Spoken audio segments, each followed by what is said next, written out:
Hi, Vallam. this is Vallam. Vallam's house. We are and okay, we'll interview Vallam. And so first, you play まあ、自己紹介してもらって。Vallam, no? 自分本人。Yeah, okay. Please introduce yourself first. Alright, I go by Vallam or Val now. I run my girlfriend and I run the venture compound, and I make terrible noise music. Terrible noise. Terrible. Terrible. Terrible noise とは何か。ね、聞いてますか？What's the terrible noise means?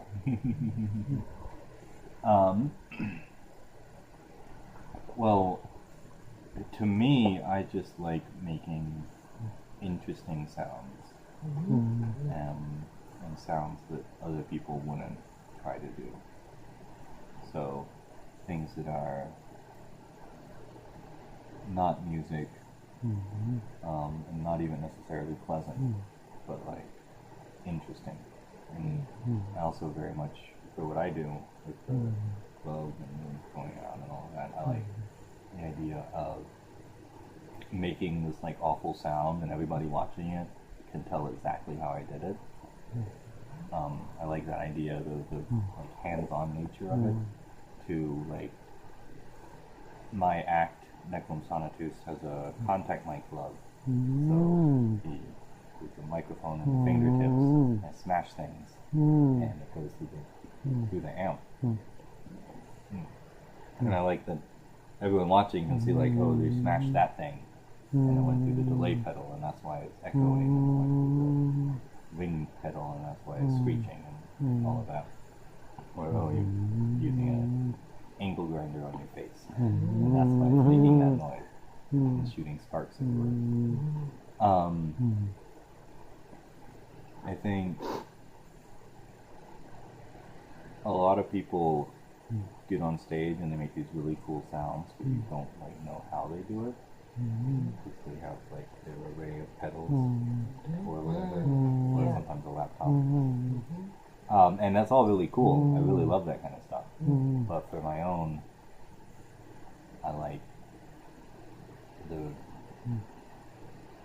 audience kind of being part of it.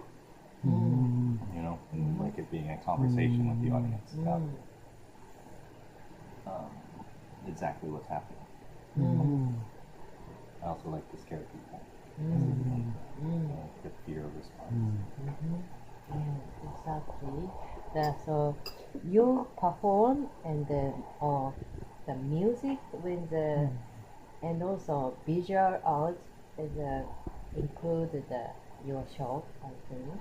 And also maybe so we saw the 2 videos today, Yeah, right? the videos. And also that video made you? Did you make? No? No, the 2 videos that I showed were made by Rin Turco and Ola Turco. Other people.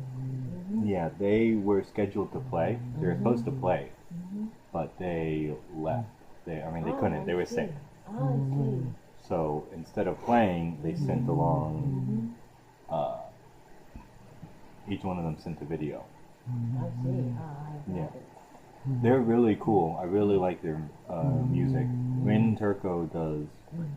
She brings out a TV, like an old filigree TV, like we had files of, and she has it plugged into her sound equipment somehow, so that it's like reacting. It's like a line, like a stereoscope. You know, the line the jiggly line that goes with the music.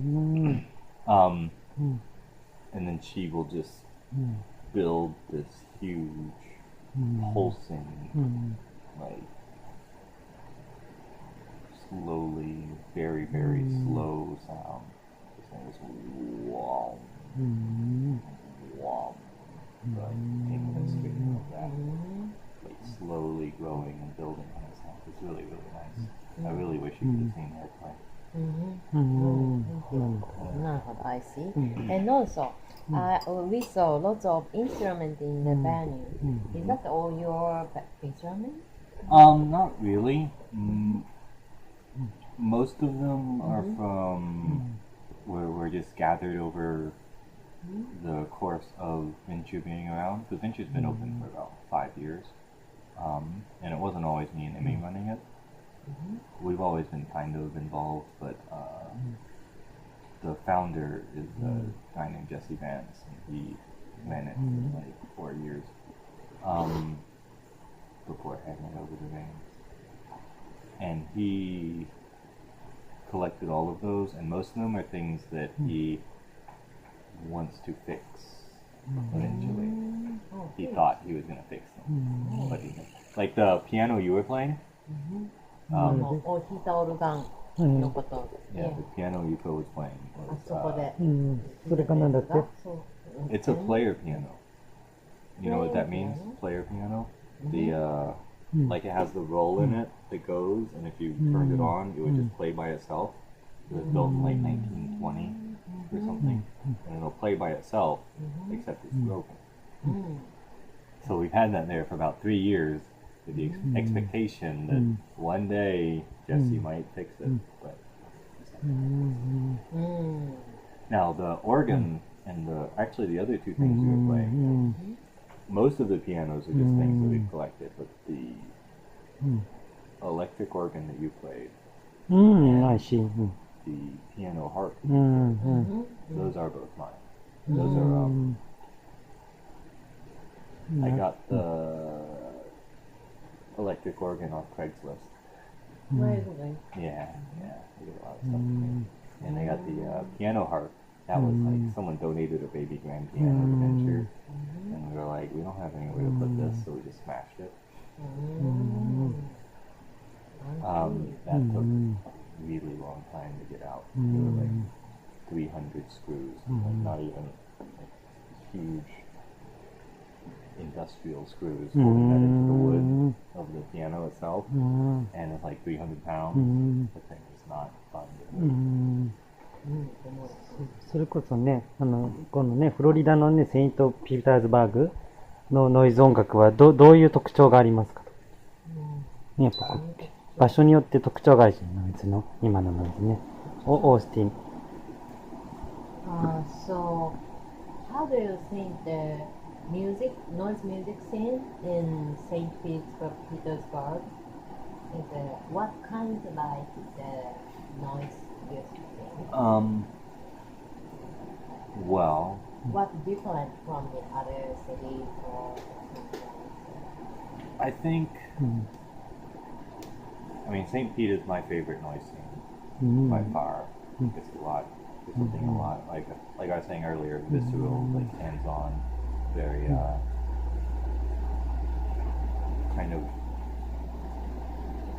I don't know about aggressive. There's like I think it finds that middle point. A lot of the people here have that like point, like you can run on stage and scream and smash stuff and whatever and roll around in broken glass and bleed everywhere, and you know that's cool, fine, do that. Or you can come out and like turn knobs on a bunch of pedals and just sit there like this for 5 minutes, and that's cool too. But I think a lot of people in St. Pete, and I think you too as well, have this really nice like spot between those two things. You know what I mean?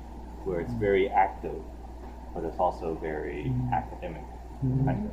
Like it's very, it's not just rolling around on the floor. It's like, okay, I know what that's doing. I know they're doing feedback. They're doing a bunch of people standing around going, I know exactly what this person is doing, and that's why I love it.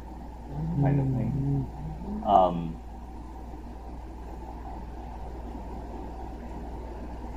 So I think that's what I like about. I really wish that so many people hadn't canceled for this show. There were like 4 people that were supposed to play that didn't come out. Yeah, we had to switch. Yeah, 2 of the people that played were last minute additions to replace other people. But man, I wish you'd seen Whitey. Whitey Alabaster is like the St. Pete noise icon. He's been doing it for 6 or 7 years around here, maybe more than that. He plays like accordion with a contact mic on it, and he screams into a microphone, and there's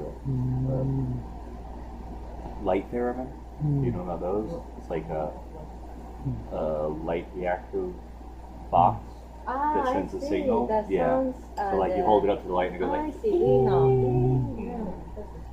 Yeah, and that works out really fun with the lighting setup that we have at Venture. So I can play with the lights, and he holds up this light thing, and it's kind of like a collaboration between the lighting person and the guy on stage. Yeah. I will say I think the scene here is slowed down lately. You know, I don't know if it's like that everywhere, but I feel like there's less new bands. There's not like, you know, it used to be there was a new noise band every few weeks. Now there's, I don't know, there's like one new noise band in the last 6 months, kind of thing. I wish there was more people getting out and doing it right now. And I wish there was more people going to noise shows. I don't know. I'm disappointed that, you know, these people, they came all the way from Japan, and these people can't come from down the street. Yeah, but the nice show is today. Okay, and also I want to ask you. So, how was your child age? How was you when you were a child? When I how was a child, Yeah, I was really boring. boring. Really boring. What's for boring? I was really nerdy and really shy. I didn't talk to people very much.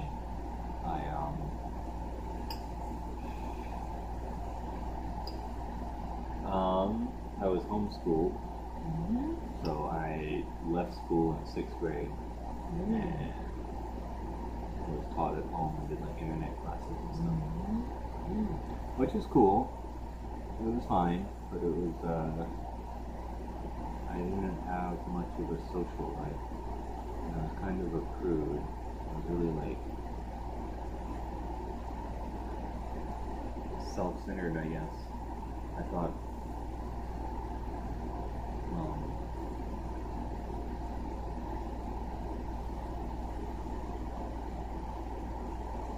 like I was super anti-drugs and stuff. Like very, I'm never gonna touch alcohol ever. I'm never gonna smoke weed. Blah.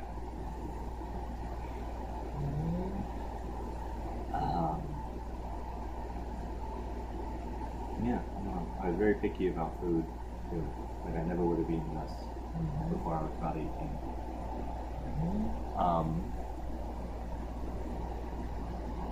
I don't know. I was so boring that there's not much about it to say. Like when I was about, I don't know where this is going, where this video is going, but I'll just say it anyway. When I was about 19, I smoked weed and did mushrooms for the first time, and that's where it all came from. That's where it all started. And then I started a noise band. Started doing kind of like what you saw, and I've been doing that for like 5 years now, 6 years now. Jesus. And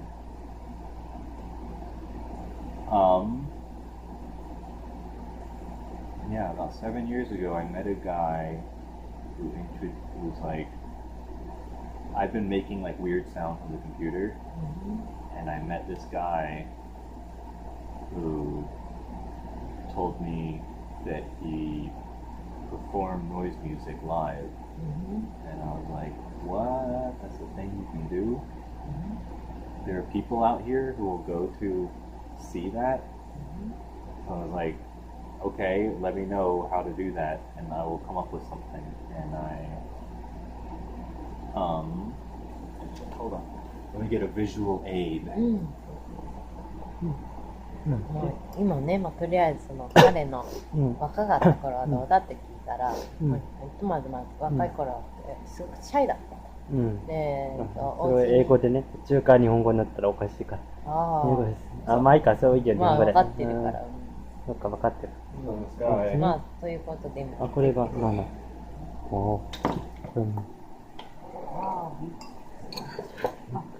So you put on your head, can I show? Oh. I wear a different one. This is like an old one. My friend wore this one. That's how we started. Was I would stay in the back and I would work the pedals, and my friend would wear this. He would smash things on his face and do all the actions. But then he kind of stopped doing noise. He got a girlfriend. It became really boring. So he stopped doing this. And so I have that other helmet which I wear. This one's kind of retired with no like this thing. So yeah. Our first show was in a clothing store. Yeah. They moved all the racks. It was Jesse, the guy who started the Venture Compound. He, before Venture existed, he just did it wherever people would let him do it, you know? So we hosted these shows